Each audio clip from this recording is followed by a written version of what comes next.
Episode की शुरुआत में वही ब्यूटीफुल मोमेंट हमें दिखाया जाता है जहां मिसेस ईयरलॉन्ग और हमारे मास्टर एक दूसरे को गले लगाते हैं और फंडर उन्हें देख रहे होते हैं और कुछ पुराने बीते हुए लम्हों को याद करते हैं। और तैंक्संग हमें दिखाया जाता है कि तैंक्संग यहाँ जंगल से जा रहा होता है, तभी इस पर अटैक करता है, पर तैंक्संग उस अटैक को रोक लेता है। और जब वो देखता है तब वहाँ पे उस पर एक स्ट्राइक होती है और वो कहता है मुझे कुछ अच्छा नहीं लग रहा। और फिर जब तैंक्संग देखता है तो उसके पीछे ग्रैंड सोल्ड एंड मास्टर दिखाए जाते हैं, जिस पे तैंक्संग एक्ट करता है, पर तभी कुछ आवाज़ आती है और मास्टर कहते हैं कि तैंक्संग अभी वहाँ गया है, लगता है कोई बहुत बड़ी मुसीबत है। और तभी हमें एक केव दिखाई जाती है जहाँ पे बहुत सारे सांप होते हैं। और तभी वहाँ पे ग्रैंड मास्टर आके कहते हैं कि तुम ये मत दिखाओ कि तुम अभी भी सो रहे हो। तभी वो वहाँ पे अचानक से रोशनी कर देते हैं और कहते हैं बच्चे तुम्हारा नाम तैंक्संग है। तो तैंक्संग कहता है हाँ मेरा नाम तैंक्संग है।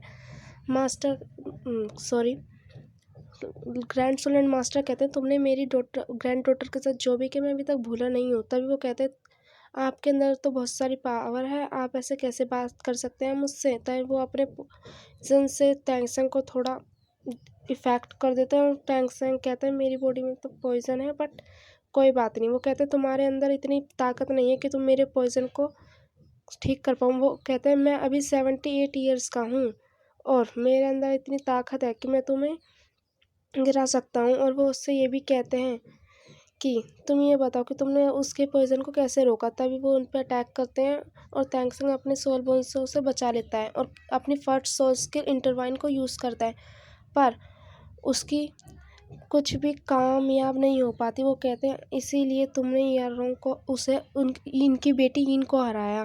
वो कहते हैं मैं इन्हें डिफीट नहीं कर पा रहा, ऐसा कैसे हो सकता है। और उनके बीच में लड़ाई चल रही होती है। वो कहते हैं तुम्हें बहुत बड़ा पछतावा होगा कि तुमने ऐसा क्यों किया।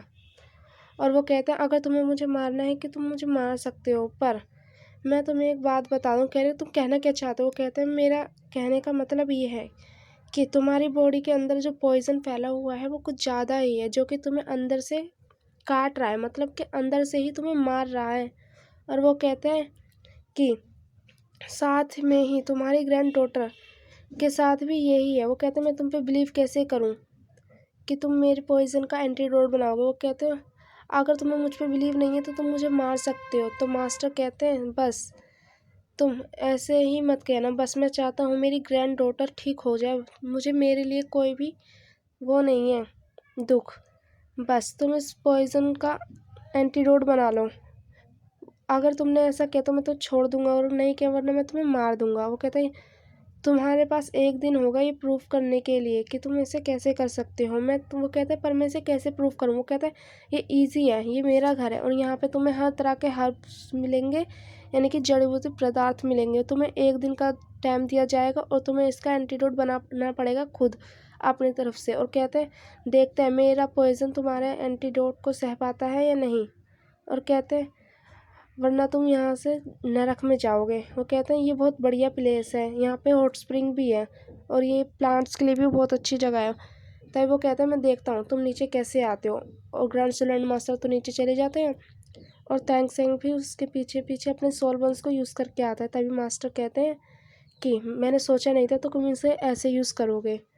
तभी अगले सीन में हमें दिखाया जाता है कि वो तो बहुत ही ब्यूटीफुल जगह होती है, रेड और ब्लू कलर के क्रिस्टल भी बहुत अच्छे होते हैं और साथ में वहाँ पे हॉट स्प्रिंग भी होता है।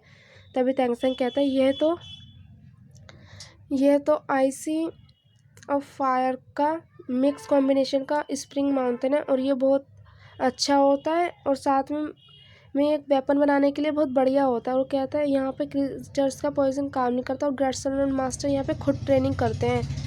तब वो कहता है बच्चे तुम क्या सोच रहे हो इस स्प्रिंग के बारे में। वो कहता है कुछ भी नहीं, बस मैं सोच रहा था कि मैंने सोचा नहीं था इतनी बढ़िया जगह यहाँ पे होगी, एग्जिस्ट करेगी यहाँ पे। वो कहता है मेरी 30% पॉइजन भी तुमसे यूज़ कर सकता हूँ, 50% भी और 60% भी। वो कहता है मैं यहाँ पर अपना बेस्ट दूंगा, 50% तो ऑलरेडी मैं झेल ही सकता हूँ बट मैं उससे भी करूँगा। वो कहता है पर मेरी ग्रैंड डॉटर को इसका पूरा का पूरा फ़ायदा होना चाहिए। वो कहते हैं यहाँ पे बहुत सारे हर्ब्स हैं, तुम्हें जो से यूज़ करने हैं तुम वो यूज़ कर सकते हो। अगर तुमने यहाँ से भागने की सोची तो मैं तुम्हें छोड़ूंगा नहीं। और वो कहते हैं मैं तुम्हें सुबह तक का टाइम देता हूँ, देखते हैं कि तुम क्या कर पाओगे, वरना मैं तुम्हें डिस्ट्रॉय कर दूंगा। वो कहते हैं मिलियन सोल बिस्ट भी यहाँ से जा नहीं सकता। और वो कहता है मैं तुम्हें एक और बात बता दूँ कि यहाँ पे भागने की कोई दिक्कत नहीं है, और दूसरी बात, और सोर्स स्प्रिंग के पास भी मत जाना। टाइम वो तो वहाँ से चले जाते हैं। तभी टैंक्संग वहाँ खड़ा होकर सोचता है कि ये तो बहुत बड़ा फॉरेस्ट है, पर मैंने सोचा नहीं था कि यहाँ पे ये सब होगा। और टैंक्संग कहता है यहाँ पे अगर कोई भी इसे पी लेता है या छू लेता है तो 1 मिनट के लिए तो उनकी पावर बढ़ जाएगी, पर दूसरे मिनट के लिए अगर कोई इसे झेल नहीं पाया तो वो बहुत खतरनाक हो जाएगा, मतलब वो मर जाएगा। और टैंक्संग कहता है यहाँ पे फायर स्प्रिंग माउथ भी है। और फिर टैंक्संग वहाँ के हर्ब्स को देखता है जो कि बहुत प्यारे और ब्यूटीफुल होते हैं, और टैंक्संग को बहुत काम के चीज़ वाले हर्ब्स भी मिलते हैं। और टैंक्संग उन सबके पास जाता है और देखता है कि कौन कौन से हर्ब्स हैं। तभी उसे एक स्नो सिल्कवॉर्म हर्ब्स मिलता है जो कि एक बहुत कमाल का हर्ब्स होता है, और समर में ग्रास की तरफ में मिलता है। तभी उसे एक फ्रेगरेंट हर्ब्स मिलता है जो कि अगर उसके पास पॉइज़न आता है तो वो पॉइज़न को कम से कम आप 20 मीटर मान लो कि वो उसे दूर रख सकता है। और कहता है इसकी खुशबू से पॉइज़न हमारे पास नहीं आ सकता। वो कहता है ये बैड नहीं है। तभी टैंक्संग को एक स्नो वाला फ्लावर दिखता है जो कि एक बहुत बढ़िया हर्ब्स होता है, और टैंक्संग उसके पास जाता है, पर उसकी पावर की वजह से टैंक्संग फ्रीज होने लगता है। पर टैंक्संग हार नहीं मानता और कहता है ऑटो का डार्क फॉरेस्ट का है ये। और हमारा एपिसोड यहीं ख़त्म होता है।